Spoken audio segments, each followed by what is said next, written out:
በፕሪሚየር ሊግ እና በሻምፒዮንስ ሊግ የጨዋታ ምሽቶች በመላው ዓለም የሚገኙ ደጋፊዎችን አንገት አስደፍተዋል። ሽንፈትን ባህሉ ያደረገ ይመስል ደጋግሞ እየተሸነፈ የደጋፊዎችን ልብ ሰብሯል።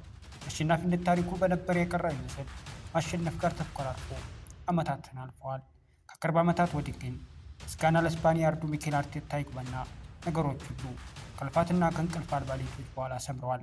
አሁን ጥያቄው ሌላ ሆኗል። አርሰናል ስንት ዋንጫ ያነሳል?